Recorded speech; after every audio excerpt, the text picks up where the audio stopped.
여러분 안녕하십니까? 2월 1일 굿모닝 글로벌 시작합니다. 앵커 박명석입니다. 뉴욕 증시 1월의 마무리 깔끔했습니다. 사실 최근 들어서 시장이 FOMC를 앞두고 바짝 긴장해 있었는데 4분기 어닝 시즌이 계속해서 예상치를 상회하는 실적들을 내주고 있죠. 그러면서 조금은 느슨함을 가져도 된다라는 모습으로 1월 증시가 마무리될 것으로 보이는데요. 최근에 자동차주 이슈가 많습니다. 간밤에는 GM이 사상 최대 실적을 발표하면서 자동차주의 랠리, 전체적인 시장의 랠리를 이끌었다고 봐도 과언이 아니고요. 덩달아 테슬라까지 다시 한번 반등하는 모습을 좀 보였습니다. 하지만 반도체주는 부침이 좀 있네요. TSMC라든지 마이크론 테크놀로지가 아마도 전일에 삼성전자가 우리는 투자 축소하지 않겠다라고 선언했던 것이 좀 부담이 됐던 것 같습니다. 반면에 또 엔비디아, AMD 같은 종목들은 팹리스라서 그런 걸까요? 아니면 AI 관련 모멘텀이 지속되고 있기 때문일까요? 오히려 또 강세를 보이는 그런 모습이 나타났는데요. 확실히 지수 올라올 만큼 올라왔고요. 이제는 업종보다는 종목별로 어떤 각계 전투 이런 양상이 나타나고 있는 것으로 보입니다. 어찌됐든 2023년 1월에 미국 증시는 찬란했습니다. 1월 증시 리뷰 저희와 함께 시작해보시죠. 굿모닝 글로벌 지금부터 시작합니다.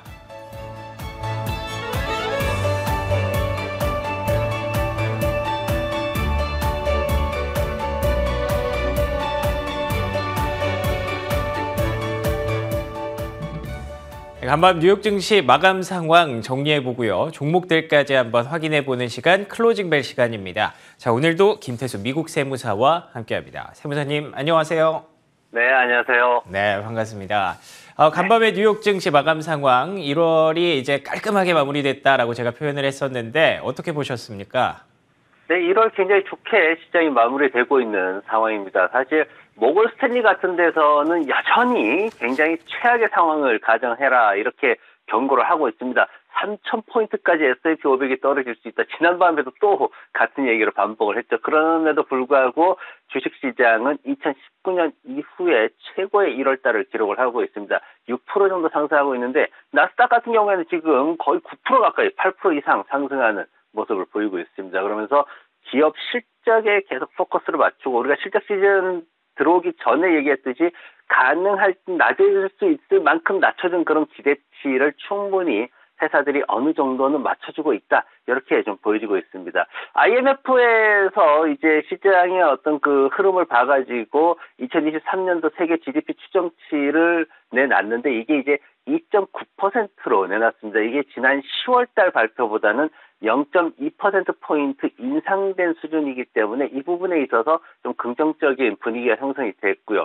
여기에 이제 특히나 중국 쪽의 소식도 괜찮았어요. 중국이 사실 코로나 제한을 엄격하게 해오다가 이제 다시 개방하는 이런 상황으로 진행되고 있는데 사실 우려가 많았죠. 여러 그 굉장한 숫자들이 확진자들이 이렇게 터져 나오면서 우려가 많았는데 그래도 중국의 국가통계국에서 이제 나온 데이터가 PMI 지표가 발표가 됐는데 12월 달에 47로 침체 국면에 들어가 있었거든요. 그런데 이게 1월 달에 50.1로 다시 회복 국면으로 올라오면서 좀 긍정적인 그런 역할을 했습니다.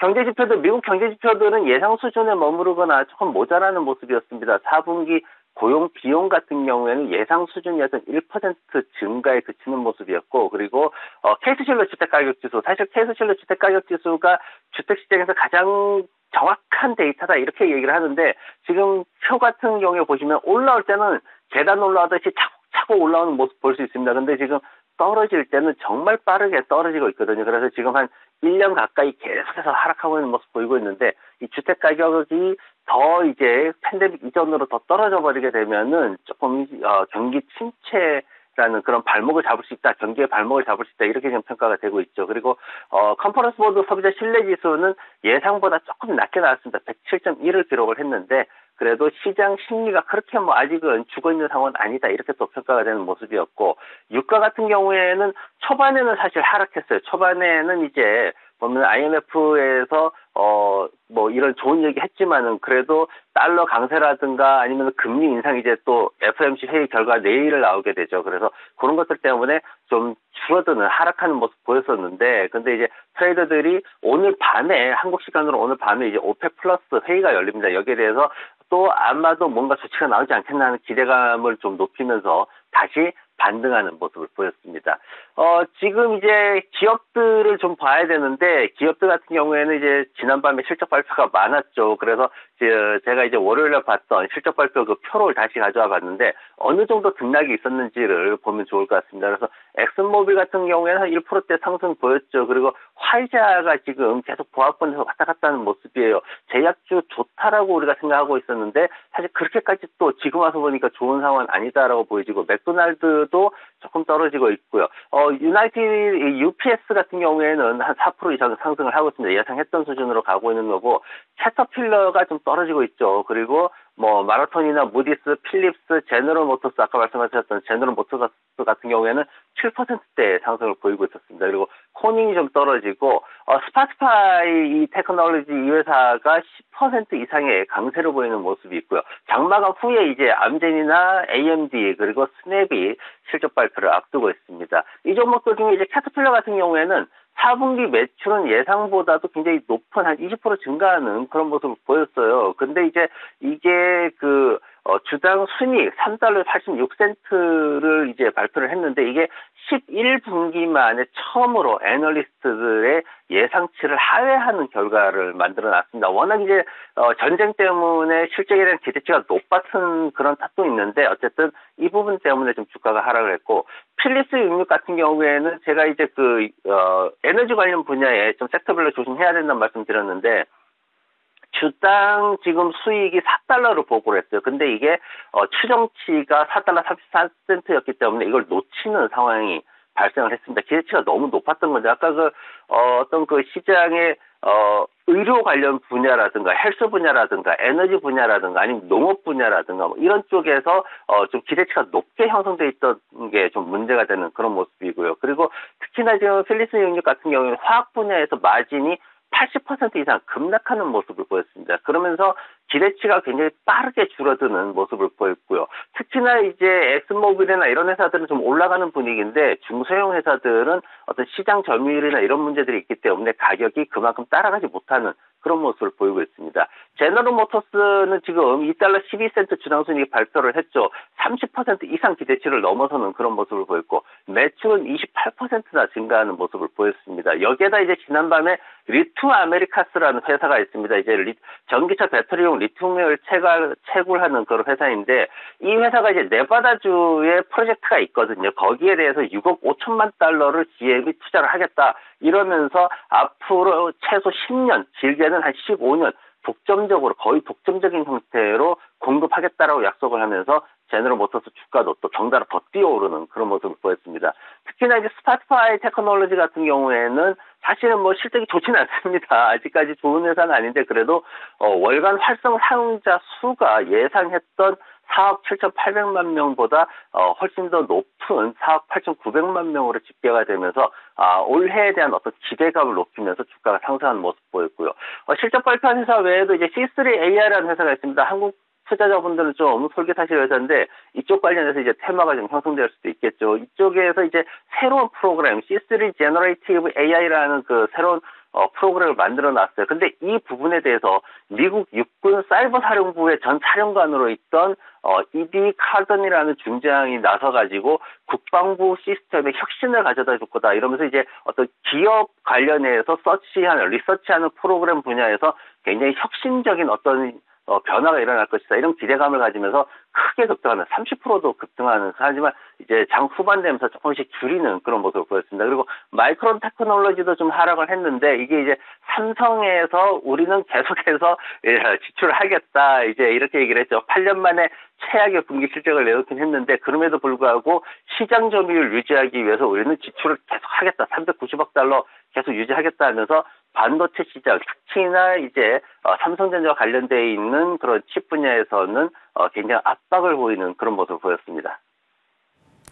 네, 방금 세무사님께서 짚어주신 것처럼 정말 많은 기업들이 실적을 줄줄이 발표하고 있는 상황입니다. 저희가 굿모닝 글로벌 통해서 계속해서 전달해드리도록 하겠습니다. 네, 그러면 방금 막 마감한 뉴욕 증시 마감 지수들 살펴보도록 하겠습니다. 3대 지수 모두 상승 마감했습니다. 다우지수가 1.1% 상승했고요. S&P 500이 1.47%, 나스닥이 1.67% 상승 마감했습니다. 곧 연준의 FOMC 회의 결과가 나올 예정입니다. 시장에서는 0.25%포인트 금리 인상을 거의 100%로 예상하고 있는데요. 하지만 파월 연준 의장이 기자회견에서 매파적인 발언을 할 수 있다는 기대감 때문에 오늘 밤 장마감 후에 상황 지켜봐야겠습니다. 네. 그러면 오늘은 과연 어떤 종목들 눈여겨보는 것이 좋을지 김태수 미국 세무사님과 함께 이야기 나눠보도록 하겠습니다. 네, 세무사님, 오늘 밤에도 정말 많은 기업들의 실적 발표가 예정이 되어 있습니다. 오늘은 과연 어떤 종목 짚어주실 예정이신가요? 네, 오늘 밤에 이제 메타를 봐야 됩니다. 말씀하셨듯이 오늘 밤에 워렌 버핏이 어떤 말을 할지도 봐야 되는데 우리는 종목별로는 이제 메타를 좀 주목을 해야 됩니다. 아시다시피 메타는 페이스북, 인스타그램 운영하고 있고요. 그리고 리얼티 분야에서 증강현실이나 가상현실 관련 제품들 개발을 하고 있습니다. 근데 지금 실적 발표 앞두고 굉장히 공경에 처해 있는 그런 모습들을 볼 수가 있어요. 지금 3대 악재를 안고 있는 상황인데 실적을 보고를 해야 되는데 매출이 7% 감소할 전망이고 순이익 같은 경우에도 전년 동기 대비해서 39%나 마이너스 될 것으로 그렇게 지금 전망이 되고 있습니다. 굉장히 좀 어려운 상황이죠. 그리고 지난밤에 소니가 헤드셋을 이제 신제품 출시를 했는데 이걸 플레이스테이션 VR2 헤드셋을 출시를 했는데 이걸 대폭 이제 출시를 줄이겠다, 제품 수를 줄이겠다 이제 이렇게 발표를 했습니다. 왜냐면은 메타도 이미 우리가 봤듯이 가상현실 관련된 제품들이 아직 시장이 무르익지 않았다 그러면서 들였던 막대한 돈들을 이제 날려버리는 이런 상황이 되면서 이제 좀 우리가 불안감을 키웠는데 실제로 소니에서 이제 제품 내놨는데 역시나 그런 상황이 벌어진 거죠. 그래서 이 부분에 대해서도 사실 좀 우려가 생기는 상황이고 그리고 또 하나는 뭐냐면 유럽 쪽에서 지금 37억 달러짜리 소송이 대규모로 지금 벌어질 것이다. 이 소식이 또 전해졌습니다. 그러면서 런던 법원에서 지금 이걸 진행하게 되는데 영국에서 지금 4,500만 명의 페이스북 사용자들이 대규모 소송, 집단 소송에 나설 것이다. 이렇게 얘기가 돼 있고 4분기 매출의 10%가 넘는 규모이기 때문에 좀 충격이 있을 것으로 보여집니다. 지금 이 메타라는 회사의 이제 실적 발표를 하루 앞두고서 지금 지난밤에 많은 회사들이 이 관련된 얘기를 했는데 미주증권 같은 경우에는 지금 내놓는 게 애플의 개인정보 보호정책 변경에서 어느 정도 회복을 하고 있다. 이렇게 하면서 $170 목표가 제시했고요. 제프리에서도 어느 정도 광고 쪽이 그래도 조금 나아지고 있다라는 얘기를 하면서 $175로 제시를 했습니다. 그리고 파이퍼센트러 같은 경우에는 비용 부분이 좀 줄어들고 있다. 이렇게 또 긍정적으로 평가를 했고. 그리고 이제 그 벤처 캐피털리스트죠. 짐 브레이어 같은 경우에는 12개월 동안은 굉장히 압력을 많이 받을 거다. 하지만 24개월 동안에는 큰 반등이 있을 수 있다. 이렇게 지금 전망을 했습니다. 그래서 재무지표 관련해서 보면은 그동안 고성장세 지속해오다 2022년도 들어서서 빠르게 떨어지는 모습 볼 수 있죠. 그러면서 기대치를 계속 놓치는 미스하는 그런 모습들을 또 볼 수가 있습니다. 그래서 이 부분이 앞으로 광고 시장 매출 증가 이런 것들이 어떻게 나아질지에 대해서 좀 지켜봐야 되는 상황이고요. 차트 보더라도 지금 급락에 따른 기술적 반등은 어느 정도 채워지는 상황이에요. 하지만 전체적인 추세를 되돌리기에는 아직은 좀 어려운 그런 국면이고 $140대 매물대 들어서면서 50주 이평선에 눌림목 받고 있는 상황이기 때문에 거래량이 다시 늘어나면은 여기에서 다시 하락할 수 있는 위험이 있다라는 거 인지하셔야 되고 전체적으로 보고서들이 2027년도를 기대하는 그런 내용들을 많이 적고 있습니다. 조금 전에 말씀드렸지만 12개월은 힘들다. 하지만 24개월은 크게 오를 수도 있다. 이런 전망들이 많기 때문에 시간을 조금 더 길게 보면서 지켜봐야 될 것 같습니다. 네, 오늘의 종목으로 메타 플랫폼즈 꼽아주셨습니다. 여러 가지 악재들 속에서 과연 어떤 실적 내게 될지 지켜봐야겠습니다. 지금까지 김태수 미국 세무사님과 함께했습니다. 오늘도 좋은 말씀 감사합니다. 네, 고맙습니다.